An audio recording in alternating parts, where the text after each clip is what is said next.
Dale woke up in a cold sweat, calming down immediately once he recognized the familiar surroundings of his own bed. A sense of relief washed over him. It was just a nightmare. Only moments ago he had been drowning in frigid water. It filled his nose, slid down his throat and invaded his lungs, preventing him from breathing. The shore was visible for fleeting seconds before it vanished. He was being pulled under the dark, chilling water. That terrifying memory still haunted his nightmares, so vivid and realistic that they left him drenched in sweat with a racing heart. Now, at 30, he was plagued by a deep-seated fear of water. He avoided swimming pools, lakes, rivers and seas. He enjoyed relaxing on the beach, sunbathing, grilling kebabs and having fun with friends, but he steered clear of the water. He couldn't even venture into the shallows. To him, the tranquil, dark waters concealed a lethal threat. He watched others swimming and diving with a sinking heart. Dale kept his fear a secret, never revealing it to anyone. When asked why he didn't swim, he simply replied that he couldn't. But that was a lie. Dale was an accomplished swimmer. He had even won regional competitions, with his trophies, medals and certificates proudly displayed by his mother. At the tender age of 12, he earned a sport category before a memorable seaside trip with his parents. This achievement filled him with pride. He felt heroic as the first in his group to reach such a milestone. Dale relished in his status as a distinguished swimmer and athlete, eager for everyone to recognize his expertise. At the beach, he looked with a mix of pride and mild disdain upon his peers, who were still frolicking in the shallow end with flotation aids. One evening, Dale went to the beach with his father, while his mother stayed back at the hotel to care for his younger sister, Hope. The little girl had fallen ill, likely due to food poisoning. The beach was quiet that day, with a refreshing breeze sweeping across. The sea appeared a bit choppy and unusually cold, signalling the end of the weeks-long heat. Dale noticed 2 local girls on the pier, their skin tanned to a deep shade, their feet bare, and their hair flowing freely in the wind. One of them, a slender blonde girl with piercing blue eyes, particularly captivated the boys' attention. Motivated to impress them, Dale decided to put on a performance. He stripped down to his bathing shorts and dove into the cold waves. "Be careful," his father warned. "The sea is rough, don't swim too far out." But Dale didn't seem to hear. He frolicked in the waves like a young dolphin, showing off his diving skills. The girls stopped their conversation to watch him, which thrilled Dale. He swam further away from the shore.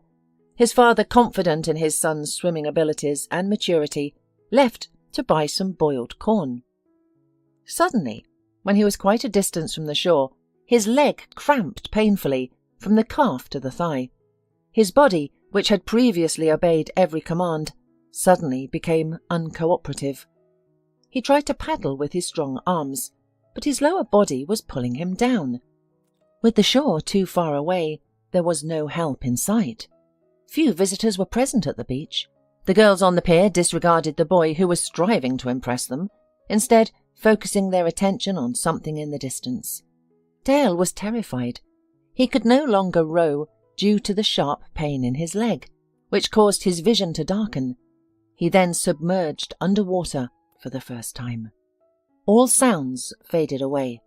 The seagull's cry, distant laughter, the engine's noise, and a remote scooter. A constant hum filled his ears as he sank deeper into the overwhelming darkness. His lungs ached for air. Gathering his strength, he managed to surface briefly, took a quick breath, glanced at the seemingly distant shore, and submerged again. Dale surfaced several more times until his strength was completely depleted. His leg throbbed with pain, and he was consumed by fear. He sank to the bottom, realizing that he would never see the sun again. The darkness was terrifying, and he longed for the comfort of his mother's voice.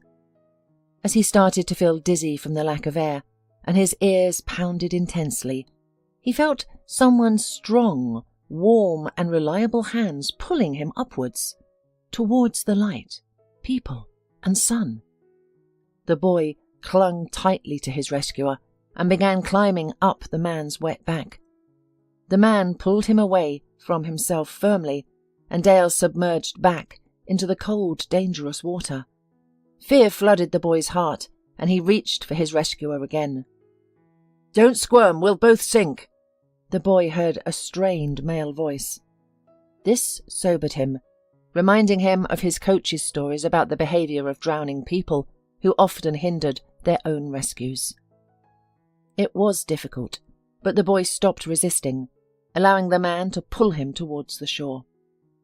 Even in such a terrible situation, Dale noticed that his rescuer was an excellent swimmer. The man supported the boy's chest with one hand, while the other stroked through the water with confidence and skill. The shore was nearing. Finally, the boy felt the ground beneath his feet and began to cry only after he had pressed against it. The man helped him out of the water. To the 12-year-old boy, the man seemed old but strong, tanned and muscular. It was only when the boy grew up that he realized his rescuer had only been around 50 years old. "Are you okay?" the man asked, examining the boy carefully. "Never go into the sea in this weather again. Understand?" "Understood," the boy nodded, thinking that after this experience he was unlikely to ever go into the water again. He studied the face of the man who had saved him from a terrible fate. Brown eyes, bushy dark eyebrows, emerging bald spots, and a thin scar stretching from the forehead to the upper lip. The scar, whitish against his tanned skin, was clearly visible. "I need to get going," the man said, obviously in a hurry. "Take care." He then almost sprinted along the shore. Dale watched him until he disappeared behind the rows of market stalls. On the other side, his father was approaching, returning with hot dogs purchased from a cafe further from the shore. He had seen the stranger pulling Dale's limp body from the water. "What happened?" he asked, gripping Dale's shoulders and studying his face. Fear was evident in the man's eyes. He was on the verge of panic. I almost drowned," Dale sobbed and clung to his father.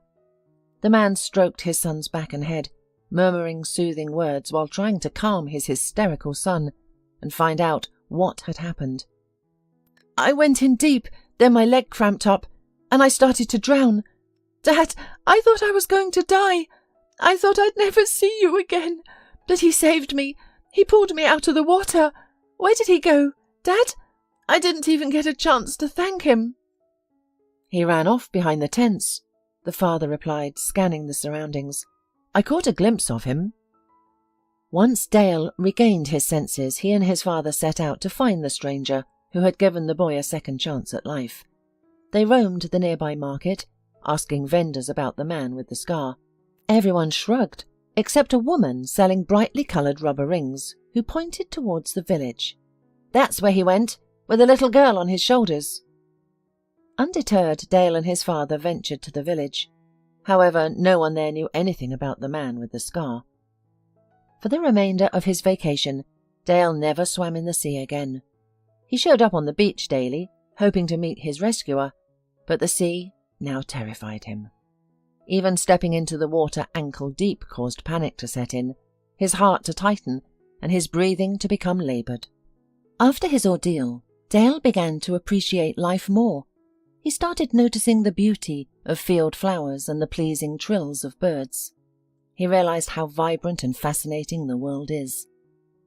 The thought of losing it, all due to vanity and a desire to impress girls, was terrifying. He yearned to meet the man who had saved him from the water and offer a simple thank you, but the man never reappeared on the beach. The family returned to town, and preparations for the school year began. However, in September, Dale found that he couldn't train in the pool anymore. The water induced panic in him. He could no longer trust it and decided never to enter the pool again. At first, the coach scolded, then pleaded, and even begged. He didn't want to lose one of his most promising athletes, but it was in vain. Dale couldn't bring himself to enter the water. Even the familiar pool from his childhood now seemed dangerous and terrifying. He even stopped taking baths, only showers.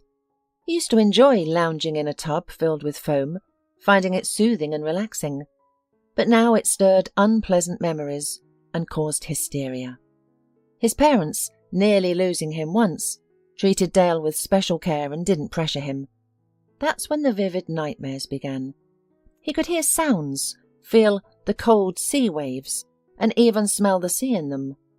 Over and over, he drowned, despaired, panicked, and awoke in a cold sweat. Haunted by nightmares of water, a boy chose not to worry his already anxious parents with his fears. Years later, this boy, now a mature man, lived independently in his own apartment, had a stable job as an economist for an oil company, and his salary was considered good by his city's standards. However, his dreams about water incidents still tormented him, less frequently, but just as vividly. And now, after another nightmare, Dale decided not to return to sleep. He was due to wake up in half an hour anyway. He stretched, got up, and headed to the kitchen. His cat Tom appeared unexpectedly. Dale had found him as a pitiful wet kitten near a store in the rain. Unable to ignore its desperate cries, he took it home. The kitten, once frail and shabby, had grown into a handsome, well-fed cat. Dale made coffee, prepared a sandwich, and enjoyed a smoke by the open window. He appreciated the perks of bachelorhood, the freedom to live as he pleased. However, at 30, his parents were keen on having grandchildren. His sister Hope was already married. Dale was content with his life, a good job, his own apartment, his girlfriend Maura, and his cherished cat. But he knew it was time to consider settling down, especially with Maura's regular hints. A decision seemed to be on the horizon. The cell phone gently vibrated. A message from Maura, light and breezy, wished good morning and reminded Dale that they were attending her friend's birthday party that day. Dale sighed. He didn't enjoy such events. Maura always seemed unnatural around her friends. She would hug him constantly, feigning excessive affection, and laugh uproaringly and playfully. However, they were a couple, and he had to respect her interests and desires. If the event was important to Maura, Dale would endure it. In the evening, Dale and Maura left the restaurant where the birthday was celebrated. Dale expressed a desire to leave early, feeling uncomfortable with the insincere, strange smiles. He was distinctly bored, unsure of how to occupy himself. Maura frowned unhappily and flirted overtly with other men. Surprisingly, Dale felt no jealousy. Now they were walking along the embankment. Maura grumbled, dissatisfied that they had left so early, while Dale, disregarding her complaints, admired the view. It was almost April, and twilight was setting in. The air was clear and fresh. Rare, thin, brittle ice floes floated along the river. Other people on the embankments also admired the river and relished the beautiful spring evening. "And yet I feel uncomfortable for you in front of people," Maura continued. She seemed oblivious to the surrounding beauty. "Did you sit all evening like a hermit?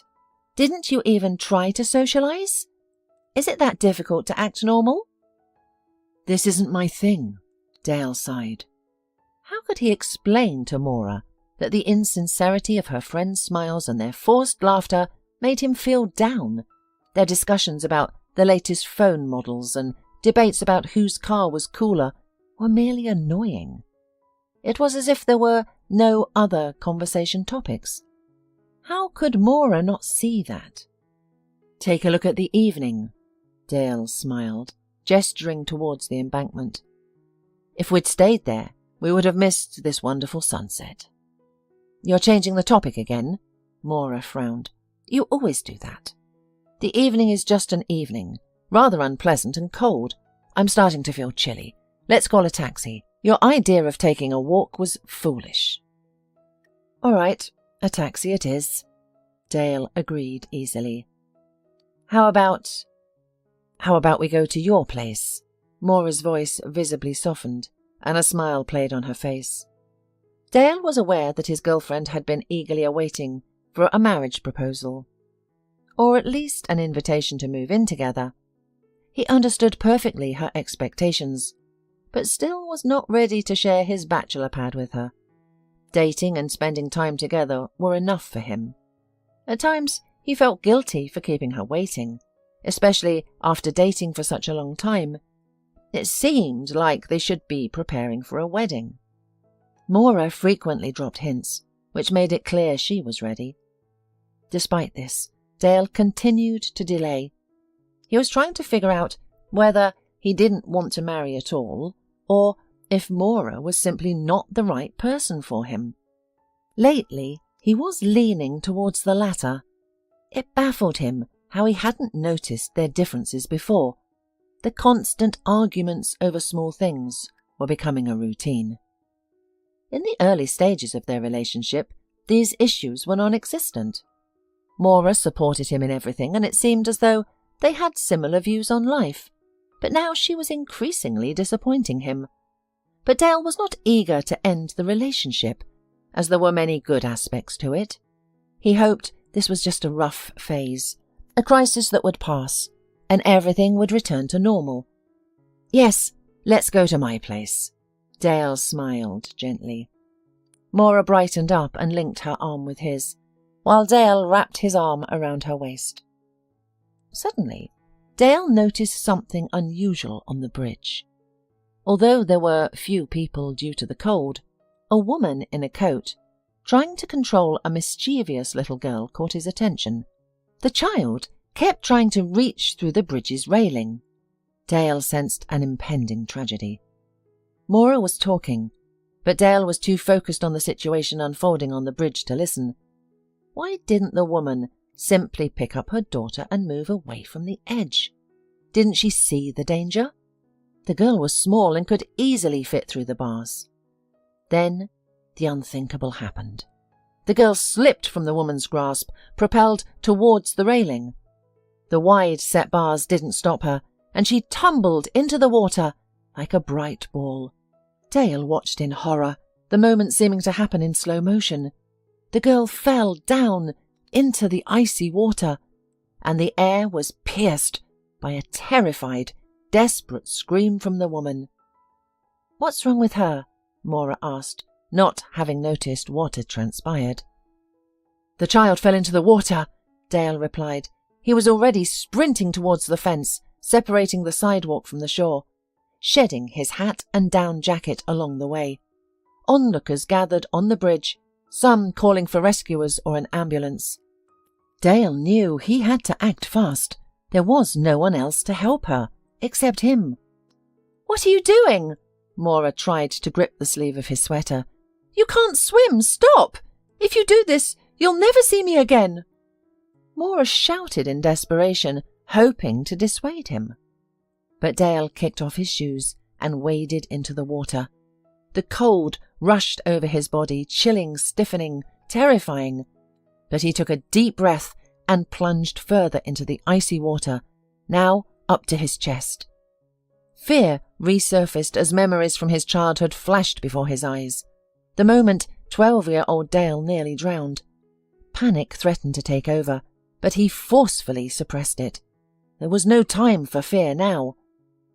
Dale had hoped the river would be shallow, but just a few meters from the shore the river became too deep. Gathering his courage, he swam, feeling like a dolphin again. His body responded well, and the water no longer seemed dangerous or mysterious. He found himself wondering why he had avoided swimming for so long. Ice floes obstructed his path, slowing him down. They were cold, brittle and prickly. Thinking of how terrified the girl must be gave Dale the strength to push on. People were running along the shore, shouting directions and encouragement, but no one else dared to enter the water. In such conditions, only a professional swimmer could manage. The gap between Dale and the little girl was quickly closing. Even though his strength was dwindling, his limbs numbing from the cold, and his face oddly hot, he couldn't entertain the thought of failing. It was down to him. Soon he was close enough to reach the girl's red cap with its large pom-pom. He stretched out his arm, grabbing her shoulder. He expected her to cling to him, but she felt limp and lifeless. Fear surged within him. Was he too late? With one hand holding the child and the other paddling towards the shore, Dale moved towards the crowd at the water's edge. He felt the faint rise and fall of the girl's breath, and exhaled in relief. It seemed she had just fainted. The shore was now close, almost within reach. Soon he would touch the bottom, and it would be easier. Much easier. He noticed the crowd on the shore becoming increasingly noisy, pointing to something on the right, and then, suddenly, his ears rang and bright spots danced before his eyes, increasing in number until darkness and silence overtook him. Dale opened his eyes to a blinding whiteness.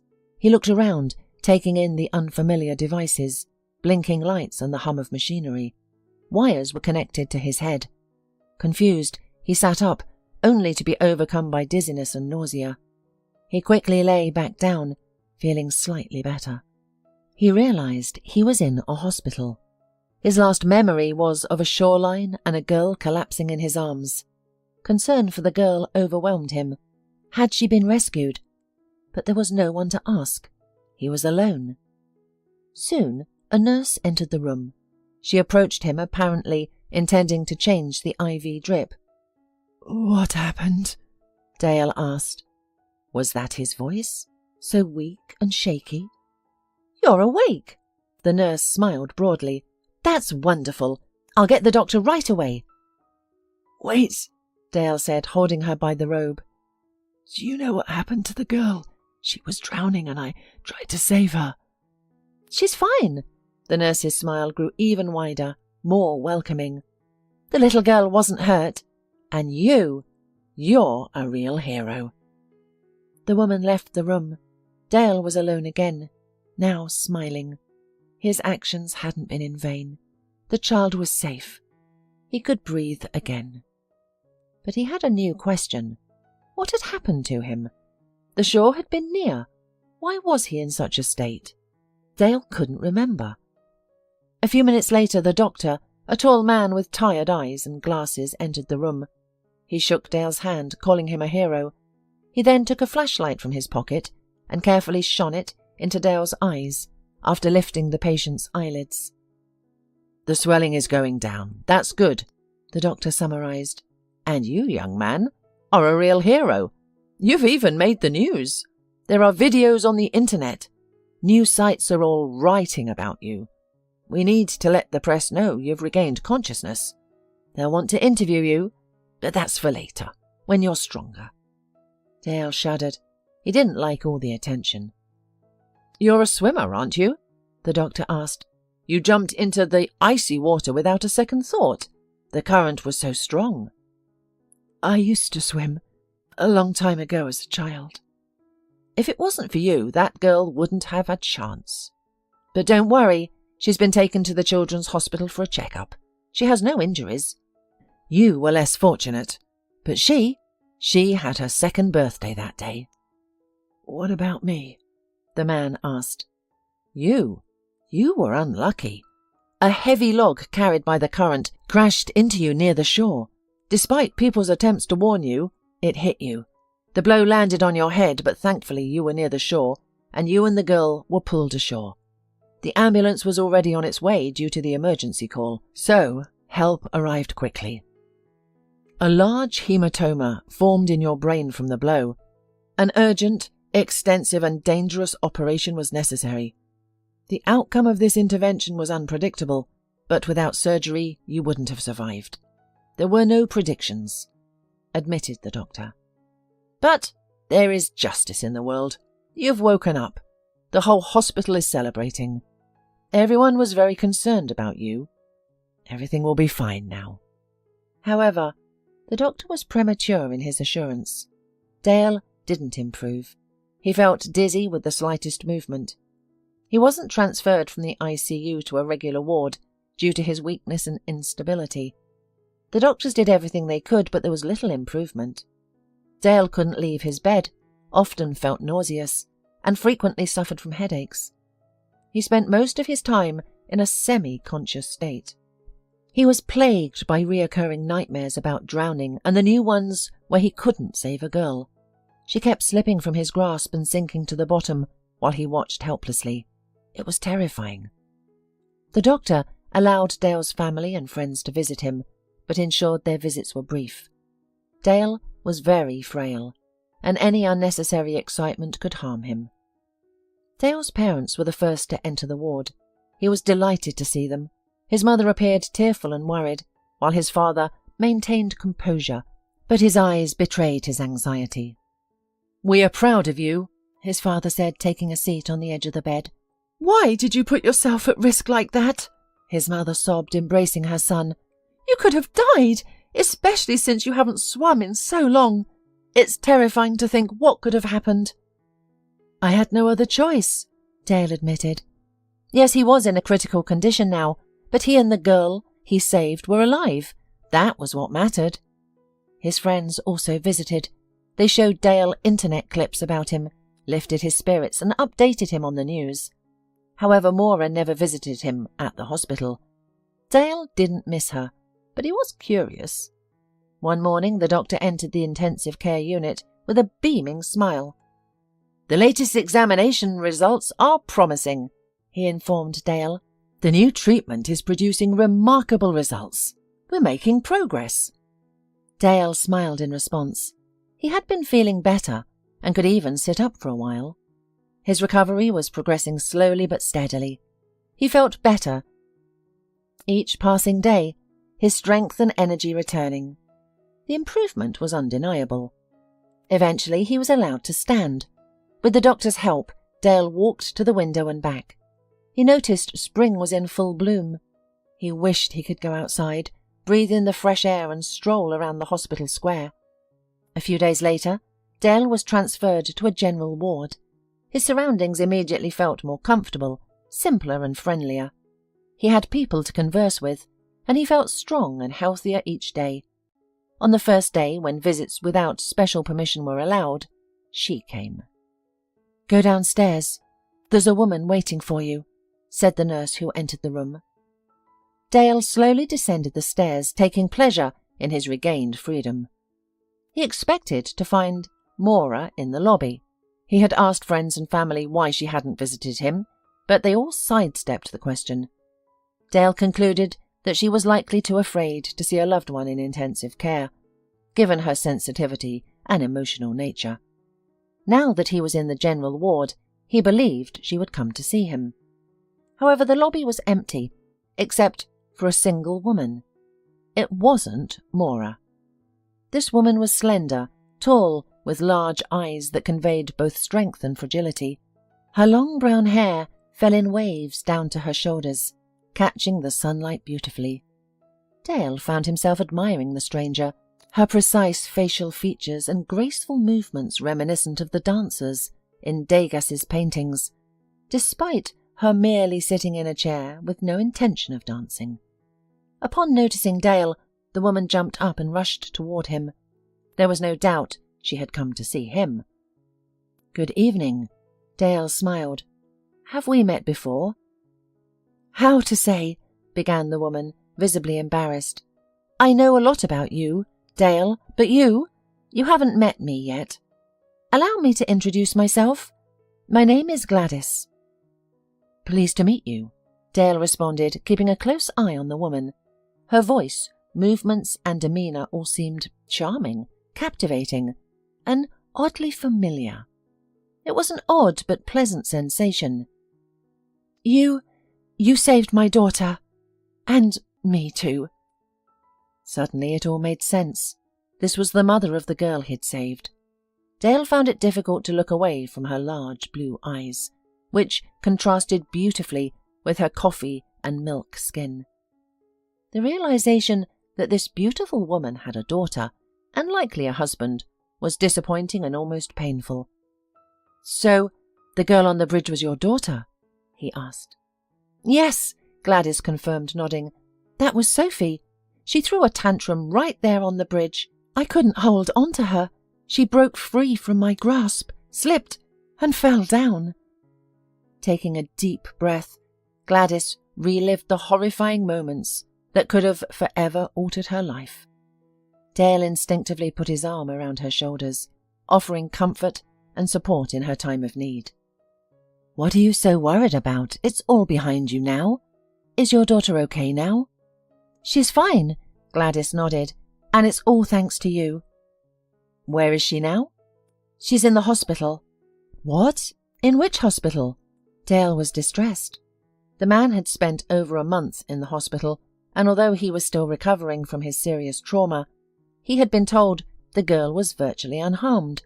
So why was she in the hospital for a second month? Was the truth still being kept from him to avoid causing worry? "No, Sophie is not in the hospital because of that incident," Gladys quickly assured him, noticing Dale's agitation. Or rather, not directly because of it.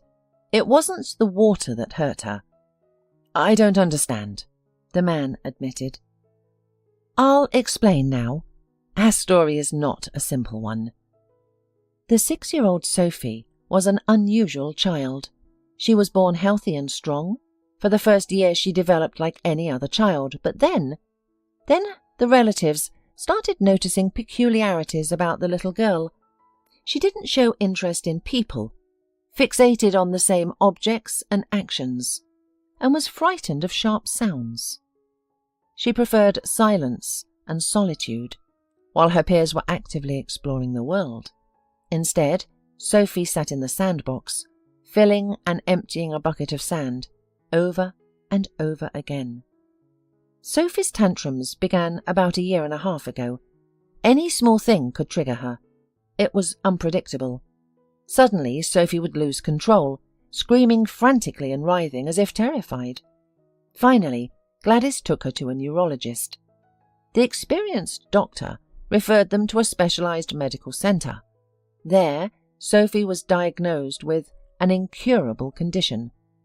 The doctor warned that Sophie would never lead a typical life, and without rigorous rehabilitation, she might stop responding to the world entirely. Gladys had a hard time accepting the diagnosis. She cried at night, hoping for a mistake, but Sophie's behavior continued to worsen. Gladys knew she had to pull herself together and focus on her daughter's treatment. "My parents have been very supportive, especially my father," Gladys admitted. "He takes on so much. He regularly takes Sophie to the dolphins. He says they help her. He also takes her to the racetrack. They spend a lot of time together. He definitely wouldn't have allowed that tantrum on the bridge." That evening, Gladys took her daughter for a walk along the embankment before bedtime. Such walks always helped the girl to sleep better. Everything was calm and nothing indicated any impending trouble. Thanks to regular rehabilitation, the little girl was more serene, with seizures becoming increasingly rare. But then, suddenly, a dog barked loudly. A large, white, clearly friendly dog being walked on a leash by a passerby. The dog certainly meant no harm, merely wagging its tail enthusiastically to greet them, but its sudden loud bark startled the girl. Sophie quivered, her complexion paled and her face contorted. Gladys knew what was coming. She rushed to her daughter, holding her tight. The calm of the embankment was shattered by Sophie's piercing scream. She struggled in her mother's arms, tears streaming from her tightly shut eyes. Gladys tried to restrain her, but Sophie was not a 2-year-old anymore. She was growing, getting stronger, and during these episodes, her strength seemed to double or even triple. Gladys, being fragile, could not restrain her daughter, who broke free and ran towards the bridge railings. And what happened next? All Gladys could do was watch as her child fell from the embankment into the dark, cold waters below. "I would have jumped after her," Gladys began to explain. "I was almost ready. I ran to the fence, but someone held me back. I watched her being carried away by the current, and I was helpless. I can't even swim. My father tried to teach me many times, but it never worked out." Gladys screamed, pleading for someone to save her child, calling out for Sophie and for some reason, her dad. It felt like no one in the world could help them, but her father, who would have surely fixed everything and saved everyone as always, was not there.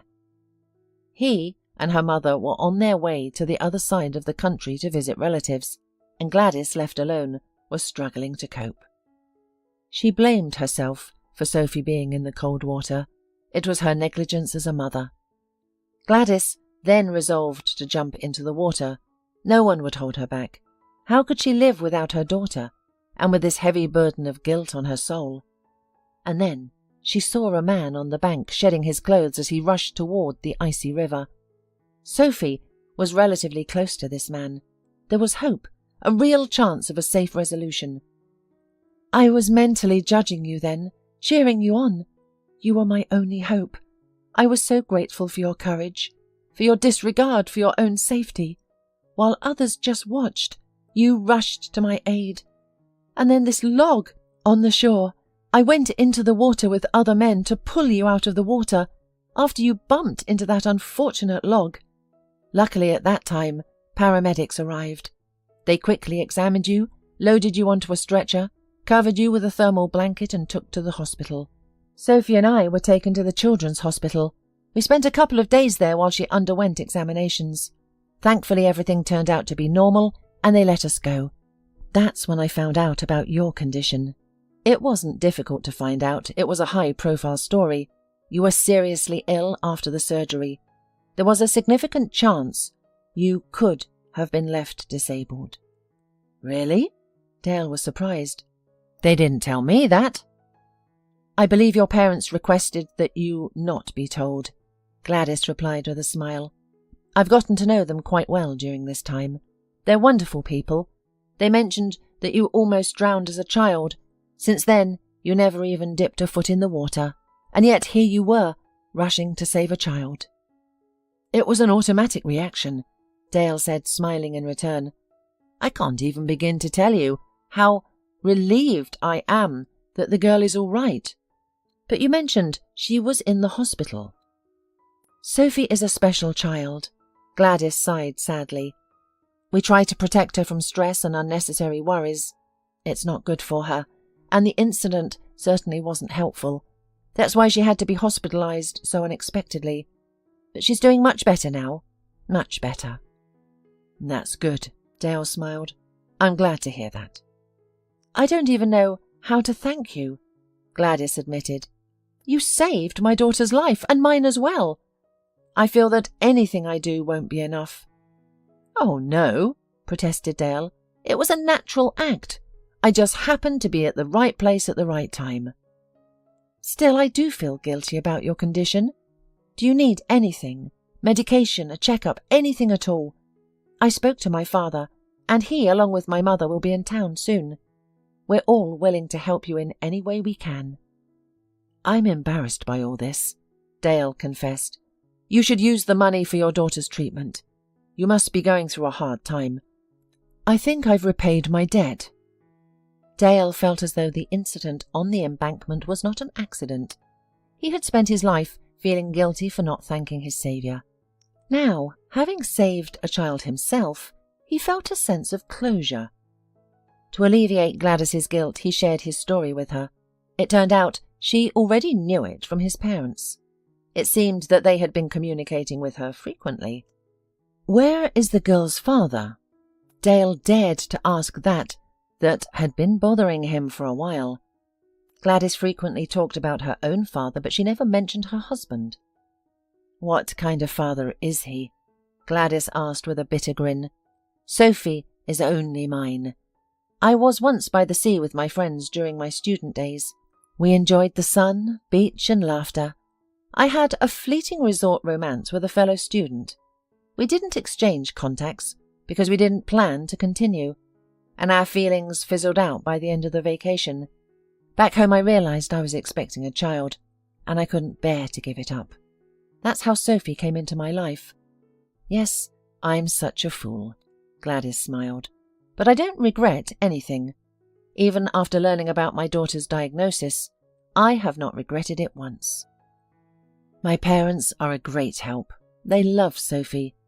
To me, she is the meaning of life. The news that Gladys was unmarried unexpectedly pleased Dale. He immediately felt more confident.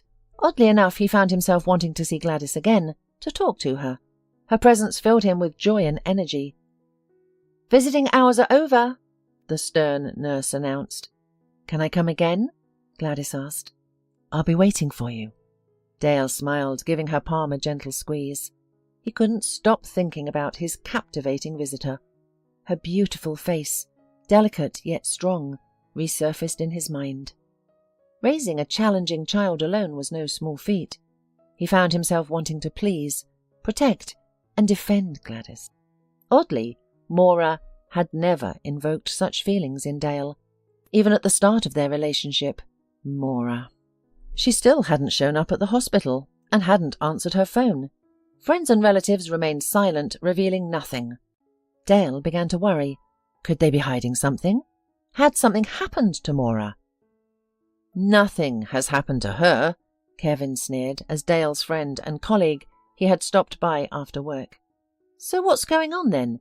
Why isn't she showing up or answering her phone? All right, I'll tell you. We've been trying to keep you out of this to avoid upsetting you, but I can see that you not knowing is causing you even more stress. Finally, someone understands. Your Maura is a traitor, concluded Kevin. And for the record, I've never particularly liked her. She's materialistic and insincere.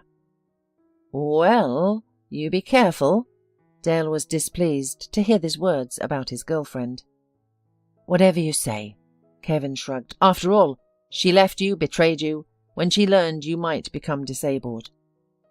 I don't understand. You didn't know, but the doctors gave me a grim prognosis after the surgery. I didn't understand all the details, but the main point was you might end up in a wheelchair, with your lower body and an arm failing. Dale exhaled. He was almost glad he hadn't known about the looming danger. It spared him the anxiety and worry. And Maura, as soon as she heard about it, left immediately. She said she wasn't prepared to care for a disabled person. That's all there is to it. Well, we can't fault her for that. Dale shook his head. Did this news cause him pain? Perhaps not. It was difficult to expect any different from Maura. In fact, he felt a sense of relief. Maura would no longer be in his life. That was a good thing. Their relationship had been a burden on Dale, and he was tired of perpetually feeling guilty in front of her. She's already seeing someone else, quick to move on. Kevin's voice was tinged with resentment for his friend. She's out clubbing, always flaunting her fun times on social media. Let her be. I'm genuinely happy for her, Dale replied with a smile. So you're not even upset? Upset? I was facing potential paralysis, but now I'm walking, even running. How could I be upset? You're right, Kevin said, smiling broadly. Once you're discharged, we're going fishing. And this time you won't refuse. You swim better with us to the other side. I know you can swim. The internet is full of the videos of it from different angles. The whole city has seen. Gladys visited again. This time, Dale eagerly awaited her arrival. Spotting her familiar silhouette in the lobby, he couldn't suppress a joyous smile. They strolled around the hospital square, conversing. Gladys's parents were already en route. She was waiting. She missed him dearly and was exhausted from loneliness. How's your daughter? Dale asked. Now he was very much interested in Sophie's fate. He wanted everything to be well for this girl, that a long, happy life awaited her. She's getting better. She'll be discharged soon. Well, that's good to hear. I should be discharged in a week at most, according to the doctor. I'm tired of being confined within these four walls. Perhaps, could I have your phone number? Of course, Gladys said, clearly pleased. She gave Dale her number. I'll definitely call, he promised. Dale felt a certain warmth from Gladys, a feeling that she might like him too. It filled him with a light, sunny, warm sensation. Sophie's illness didn't scare him. He felt good with Gladys, and it was clear. Dale felt he was ready to move mountains for Gladys. Finally, he was discharged from the hospital. His doctor, while handing over the discharge papers, confessed surprise at the recovery. Just a month ago, he had had little hope for such a positive outcome. You're fully recovered and healthy, the doctor said in awe. Miracles do occur in our line of work, but your case is truly extraordinary. The injuries were so severe, and now it's as if nothing ever happened. There must be some higher justice at play here. You saved a child. Thank you for everything you've done for me, Dale gratefully responded. He witnessed and appreciated the doctor's and staff's efforts. Pulled from the other side of the world, he was now back on his feet. Surprisingly, he now has nearly 3 birthdays to celebrate. Coming home after a long absence felt like true happiness. Tom, his cat, rejoiced at his return, curling up on his lap. Friends had taken turns caring for Tom during Dale's absence. Dale savoured a warm shower, ordered pizza and started a movie. Today marked the last day of his sick leave. Tomorrow he would return to work and resume his regular life, making up for lost time. And in the evening, he would finally take Gladys out on a proper date. They planned to stroll around the city centre before heading to the movie theatre. After the movie, Dale intended to take Gladys to a restaurant. It was a classic, albeit unoriginal date. But the location didn't matter. What mattered was being with Gladys, not in the hospital square, but in freedom. Not as a patient in the trauma ward, but as what? Her other half? Her beloved? Dale smiled at the thought. Gladys arrived at the date, unexpectedly not alone. She was holding Sophie's hand tightly. There was no one to leave her with. She shrugged her shoulders guiltily. My parents have not yet returned, and the neighbour, the one who usually babysits, suddenly felt ill. I didn't even have an opportunity to warn you. Dale looked at the little girl he had once rescued. Sophie had big eyes and was pretty like her mother. 2 blonde pigtails stuck out from under a thin knitted cap. Sophie also regarded Dale with interest. It was doubtful she remembered him. However, Sophie suddenly smiled at Dale, broadly and sincerely. Wow, Gladys marvelled. She's usually afraid of strangers. I was even worried she'd become hysterical. As if to contradict her mother, Sophie suddenly extended her hand to Dale. He smiled and gently squeezed it. Looks like we're going to be friends. Well, given this change of plans, how about we go to the ice cream cafe? I'll go anywhere with you, Gladys replied, blushing slightly. Dale beamed at her words. Dale, Gladys and little Sophie enjoyed a pleasant walk along the city streets. Sophie, walking hand in hand with the adults and occasionally riding on Dale's neck, completed their picture-perfect family. Although Sophie seldom spoke, Dale intuitively understood her needs. For instance, when she became tense at the sight of a pony carrying children, he steered them down a narrow alley to avoid it. She's so calm and cheerful with you, Gladys noted, much to Dale's delight. They soon arrived at a wonderful playground, complete with slides, swings, sports equipment, fairy houses, and even a winding labyrinth. Despite the enticing array of amusements, Sophie clung tightly to Dale's hand, displaying little interest. Dale placed Sophie on a swing with a comfortable chair and gently pushed, and Sophie eventually began to move with the swing's rhythm, clearly enjoying herself. This allowed Dale a moment to converse privately with Gladys, a moment he had been eagerly anticipating. They sat on a bench hand in hand, watching Sophie. I'm sorry about this, the woman said, her gaze shifting towards her daughter. I really wanted to spend this evening with only you. It's okay, Dale replied. I've longed to see you outside the hospital walls. This walk is wonderful. Yes, it's a beautiful evening. You know, Dale said, taking a chance to be candid, I think I can't live without you. I think about you all the time. This has never happened to me before. Gladys smiled, her eyes sparkling with quiet joy. It was clear she was pleased by Dale's words. Me too, she said, looking straight into his eyes. I feel the same way. With you I feel calm, good, and so joyful. I don't know how to describe it. That's great. Dale lightly wrapped his arm around Gladys's shoulders, but the shadow of sadness that darkened her beautiful face disconcerted him. I'm not entitled to all this. What do you mean? Dale asked, confused. Gladys had become tense, which disturbed him. He longed for their usual relaxed interaction. "I don't have the right to ruin your life. Sophie, she will never be like the others." "Don't even think like that. I love you, and we will get through this together. Please don't let such thoughts bother you any more," Dale confessed, his words flowing easily. He wished for Gladys to smile, perhaps even hug him, and stop worrying about what could potentially ruin his life. It wasn't like that at all. However, Gladys merely shook her head. Several weeks passed. Dale returned to work. His colleagues hailed him as a hero.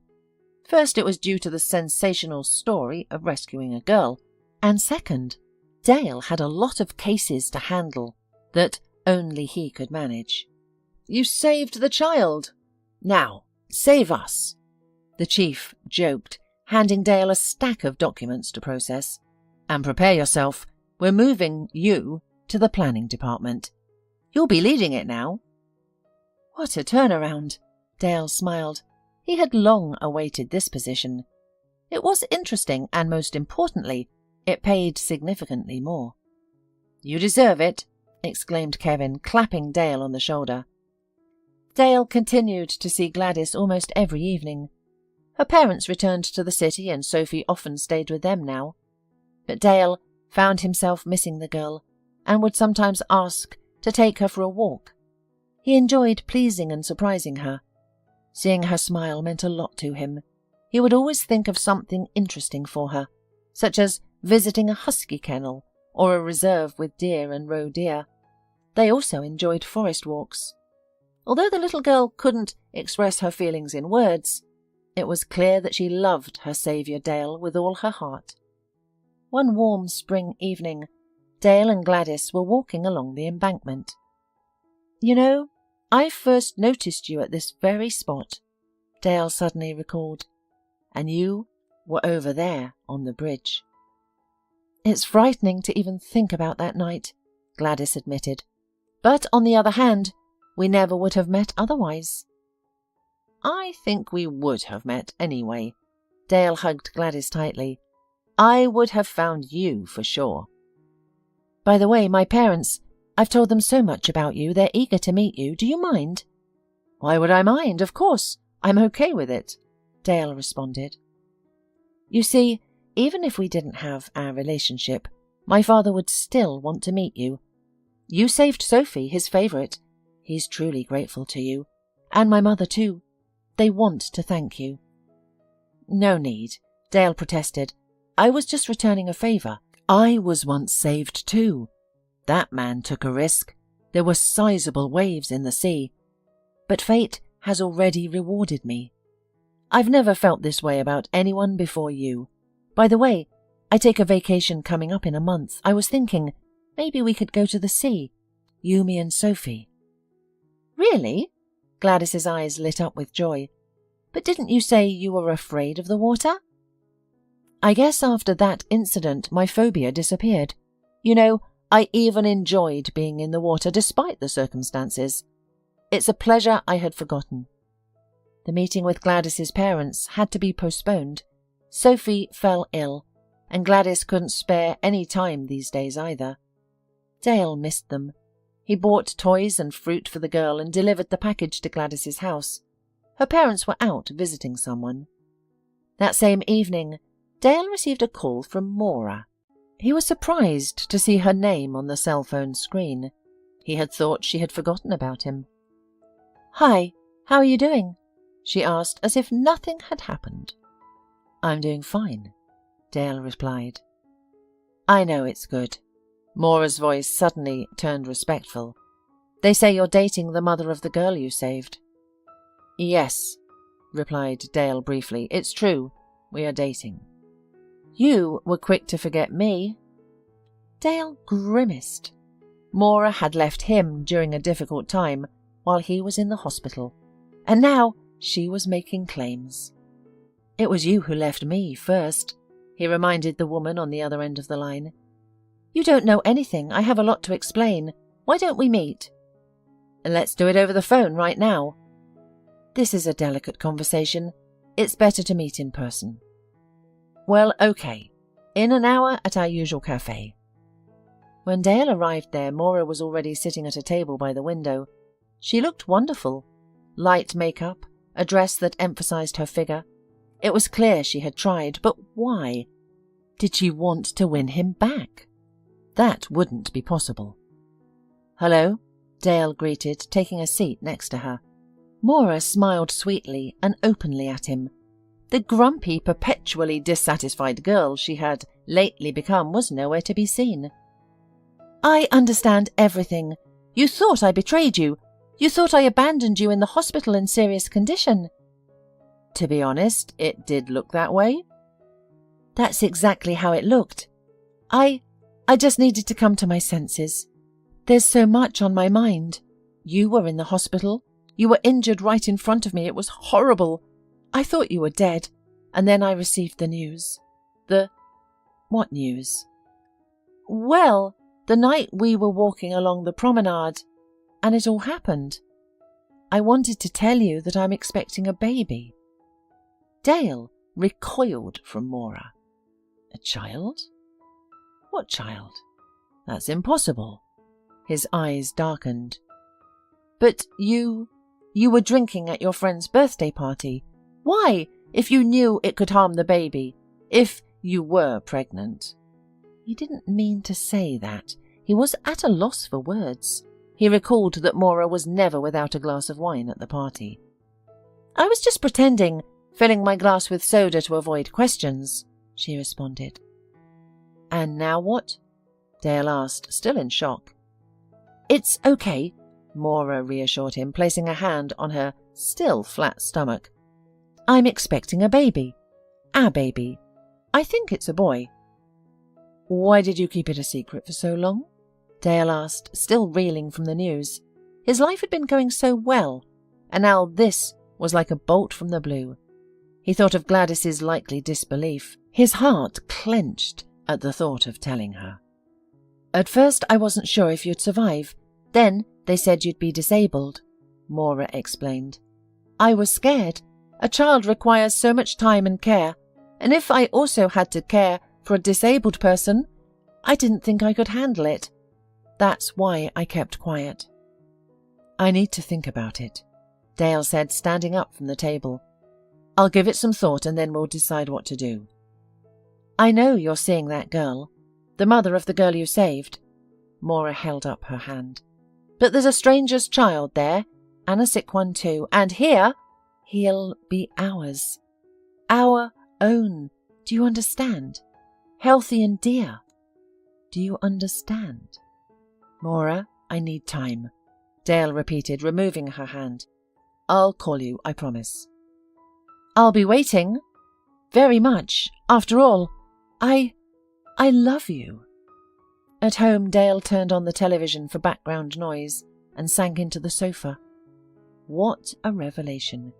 It had been easy to view Maura as a mercenary traitor who had left him in a tough spot.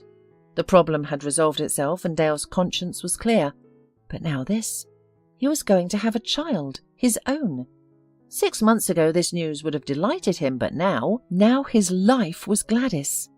How complicated everything had become. However, if Maura really was pregnant with his child, Dale would never abandon him. In the morning at work, Dale was quiet and moody. Naturally, Kevin noticed.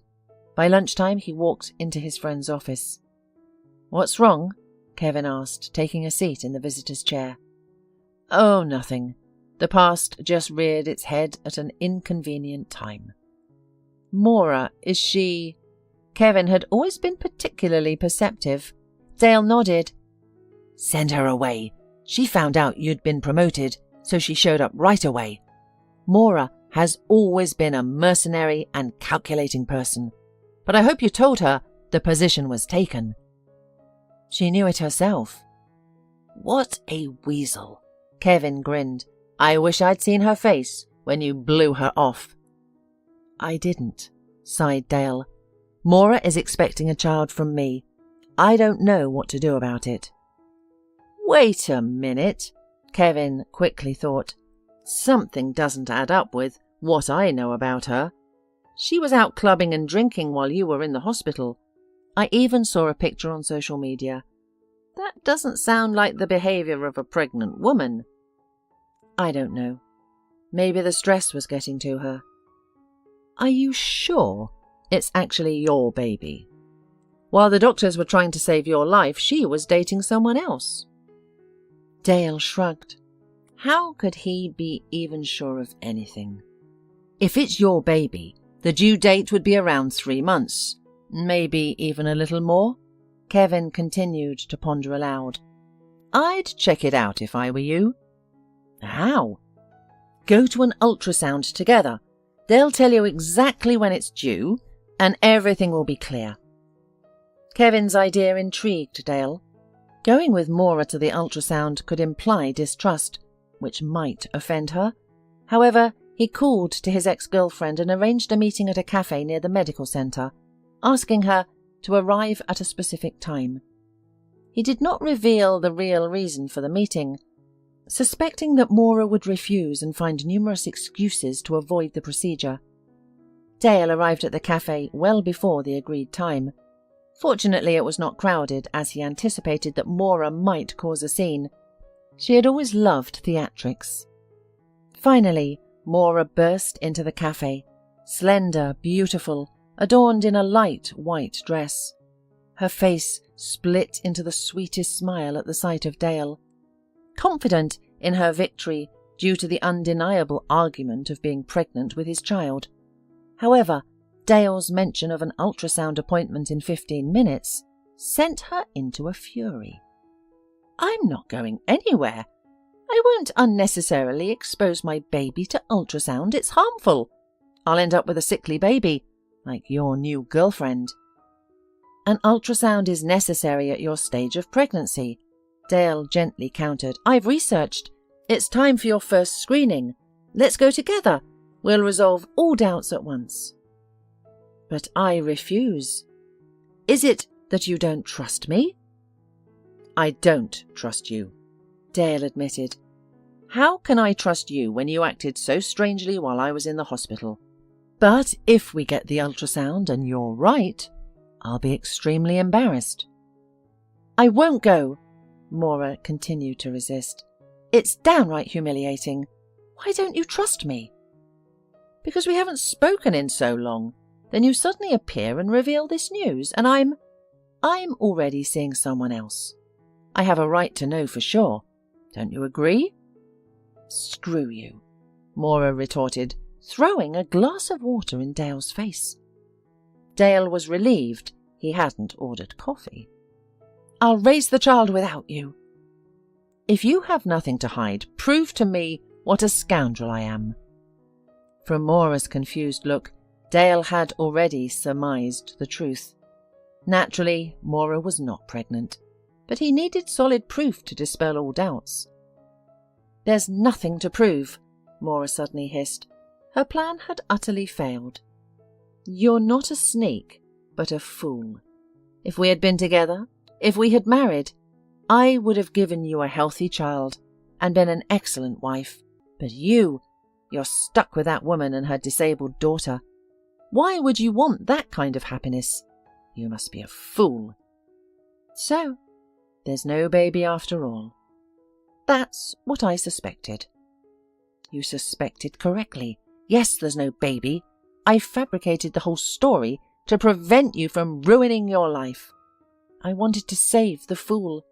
I thought you didn't know how to escape from these people. Such a splendid opportunity offered. And you—" "Maura," Dale said, his tone suddenly softening. The news that Maura was not pregnant was a relief. It removed any obstacles to Dale's relationship with Gladys. Everything else seemed insignificant. Dale felt neither anger nor irritation towards Maura. "What now?" The woman looked at him sternly and demandingly. "I'll manage my own life, okay? And you sort out yours." Dale left the cafe upbeat, feeling light and calm. He met Gladys in the evening. After a brief separation, their encounter was particularly joyful. Just being near her was pure happiness. It was time to decide. Dale couldn't bear the thought of parting with Gladys. He needed to see her daily and constantly feel her presence. Gladys, somewhat shyly, mentioned that her parents wanted to meet Dale and expected him to visit. I tried to dissuade them, but my father insists. Why did you try to dissuade them? Dale didn't understand. Well, it all seems too official. Or something. What if you didn't want to? I'm just the opposite, Dale smiled. I want to meet them. They should know the man who will soon take their daughter and granddaughter with him. Assuming the daughter and granddaughter don't mind, of course. Gladys, I love you. You know that. I think it's time we got married. And I plan to adopt Sophie. Do you have any objections? Me? Gladys looked at Dale with wide eyes, a happy smile appearing on her face. Of course not. A proposal is probably done differently. I'm not sure. I'm not good at this sort of thing, but I'll make it right later. There will be a restaurant and a ring. I just wanted to know your thoughts sooner rather than later. Before meeting Gladys's parents, Dale was nervous. He prepared, bought a bouquet for the mother of his beloved, and chose a bottle of good cognac for her father. Of course, he didn't forget about Sophie. He always surprised her. This time he found a funny cat from the girl's favourite cartoon in the store. At the designated time, Dale stood outside the apartment door, hesitant to ring the bell. What if Gladys's parents didn't accept him? What if they didn't like him? However, upon seeing Gladys's mother's joyful face, he calmed down. The elder woman, with eyes resembling her daughter's, greeted him with a welcoming smile. You must be Dale, she asked. Gladys has been telling me all about you. You're exactly how I pictured. At that moment, Gladys and Sophie appeared. Both joyfully rushed to the guest and embraced him. Dale was led into the drawing room, where the table had already been set. Where is the head of the family? Dale inquired. He was urgently called to work. He'll be here soon, Gladys responded. Gladys's mother shared amusing stories from her daughter's childhood. The conversation flowed naturally. Dale observed that Gladys's parents were much older than his own. Their only child was born late. Logically, Gladys should have been a spoiled princess, but that was not the case. Finally, a tall, elderly man entered the living room. Sophie immediately ran to him. The man picked up his granddaughter with ease, kissed her, and then extended his hand to Dale. Dale couldn't take his eyes off the man's face. Dark skin, broad dark eyebrows, attentive brown eyes, and a scar. A thin, whitish scar running from his forehead to his upper lip. It was him, the man who had saved him from drowning years ago. The man he had been too stunned to thank. He had aged, but the scar was unmistakably the same. As soon as Dale was alone with Gladys's father, he followed him outside for a smoke. I don't know how to thank you for granddaughter, Gladys's father said as he lit a cigarette. Our whole life is in her. You showed courage. You didn't fear the cold water, the ice floes, or the current. I owe you one. I'll do anything for you. Just ask. Actually, I was repaying a debt for you, Dale replied. Do you remember vacationing 18 years ago near the sea? Yes, I do. The older man nodded, studying Dale's face. And you saved a teenager who foolishly swam into a light storm far from shore. Yes, something like that happened. How do you know? So, it was you, Dale exclaimed. I recognize that scar. I was that boy. I've regretted all these years that I never got the chance to thank you. My father and I tried to find you later, but we couldn't. We went home that same night. I had come to say goodbye to the sea with my daughter, but then I noticed you. I left her on the shore to help you. That incident entirely changed my life. You disappeared immediately and I was desperate to find you. Now look at us, reunited after all these years." "I rushed back to Gladys," the man confessed. "She was alone on the shore. I feared someone might take her, or that she might go into the water without me. She was tiny, just like Sophie is now. She came late in our life, you noticed, didn't you?" Dale nodded. "We had a son, handsome and smart. He wasn't born early. He was returning from the army when he was attacked on a train, robbed and thrown out while it sped along. He didn't survive. My wife and I thought our lives were over. But then Gladys was born, and she brought us back to life. And then came Sophie. They're everything to us." "I understand. "I'll protect them and take good care of them." "I trust you, lad."